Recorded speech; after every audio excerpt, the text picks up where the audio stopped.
안녕하세요. 자유로운 투자자 이고은입니다. 오늘 말씀드릴 주제는 투자 속도의 중요성입니다. 앞서 영상에서 우리가 부자가 되기 위해서는 투자와 소비를 구분하고 투자에 좀 더 집중해야 된다고 말씀을 드렸는데요. 사실 투자와 소비를 아주 명확하게 구분하는 것도 쉽지가 않습니다.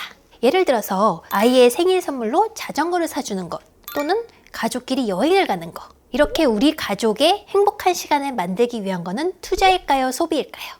자산의 가치를 늘려가는 게 투자라면 자산 외의 가치를 늘리는 걸 소비라고 할 수 있습니다. 우리는 투자를 통해서 자산의 가치를 늘려야 하지만 또 그와 적절하게 자산 외의 가치도 같이 늘려가야 합니다. 이걸 투자의 속도라고 해요.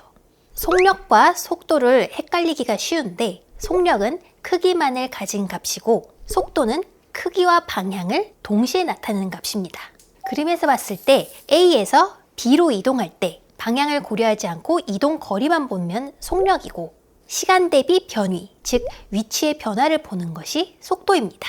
따라서 투자의 속도란 현금 흐름의 크기를 키워가는 것과 자산의 가치와 자산 외의 가치를 균형 있게 추구하는 것, 즉 방향성을 내포하고 있습니다. 우리가 왜 투자를 할까요? 개인차가 있지만 아무래도 대부분이 원하는 것은 투자를 통해서 더 행복해지려고 하는 거겠죠. 그러면 우리가 투자를 통해서 자산의 가치와 자산 외의 가치를 함께 적절히 늘려가는 게 투자의 목적에 부합할 겁니다. 투자 소비 평면을 그림과 같이 나타낼 수 있는데요. 가로축은 자산의 가치를 늘리는 투자이고 세로축은 자산 외의 가치를 늘리는 소비입니다. 자산에서 현금흐름이 발생했을 때 우리가 돈을 얼마 벌었다 했을 때 그 돈의 크기, 현금흐름의 크기 자체는 속력이죠. 그럼 이 현금 흐름을 어떻게 사용하느냐? 투자와 소비의 적절한 균형점을 찾아서 사용하는 것이 방향입니다. 이게 투자의 속도가 되는 거예요. 예를 들어 볼게요. 어떤 사람이 자산에서 발생한 현금 흐름을 다시 투자에 올인한다고 해볼게요. 이게 우리가 생각하는 스크루지죠. 자산 가치의 증가는 아마 가장 빠를 겁니다. 하지만 자산 외의 가치 증가는 제로가 되겠죠. 그러면 아마 우리는 그 과정에서 행복하지 않을 겁니다. 그럼 반대로 소비에만 올인하는 경우는 어떨까요? 대표적인 게 욜로족인데요. 현금 흐름을 모두 소비에, 자산 외의 가치 증가에 올인하는 겁니다.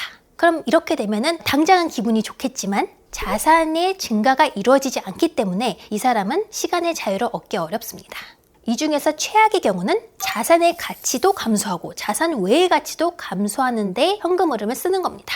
대표적인 사례가 바로 도박입니다.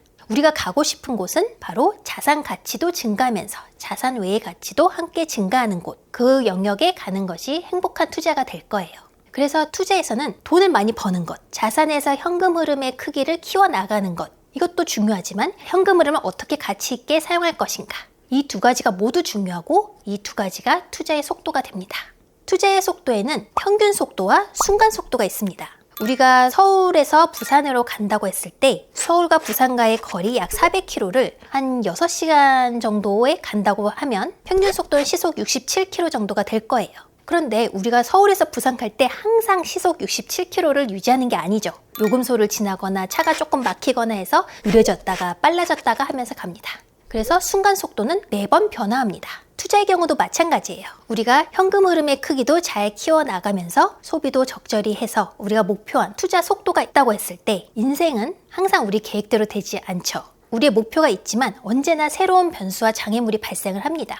그래서 우리는 잘 하다가도 어떤 변수를 만나면 투자를 줄이거나 아니면 소비를 늘리거나 자산이 감소할 수도 있습니다. 이거는 항상 일어나는 일이에요. 우리가 서울에서 부산을 가다가 길이 막혀서 천천히 가기도 하고 아니면 좀 돌아가야 할 때도 있지만 그래도 부산 향해서 꿋꿋이 가다 보면 언젠간 부산이 도착하는 것처럼 투자도 마찬가지로 목표를 잃지 않고 꾸준히 하다 보면 우리의 목표에 도달할 거예요. 워렌 버핏도 항상 성공만 했을까요? 워렌 버핏이 투자했던 55년을 봤을 때 자산이 감소한 해가 11번 정도 됩니다. 그러면은 투자 기간 중에 20%가 자산의 손실을 본 거예요. 그럼에도 불구하고 꾸준히 투자한 결과 워렌 버핏은 아시다시피 세계 최고의 투자가가 되었습니다. 생각만큼 투자의 속도가 잘 나오지 않더라도 꾸준히 하다 보면 투자 실력이 늘어나면서 자산이 증가하는 데 걸리는 시간이 줄어듭니다. 투자의 실력이 늘어날수록 순간 속도가 빨라지는 지점이 더 많아지는 거죠. 그렇기 때문에 투자를 꾸준히 하다 보면 현금 흐름이 늘어나고 점차 자산 증가가 커지면서 투자의 목표에 도달한 속도는 점점 더 빨라집니다. 현재 2022년 하반기는 어려운 상황이 될 수도 있지만 그럼에도 불구하고 여러분들이 꾸준히 올바른 투자를 해나가면 여러분의 투자 목표는 도달할 수 있으니까 너무 걱정하지 마시고요. 오늘은 여기까지 하겠습니다. 고맙습니다.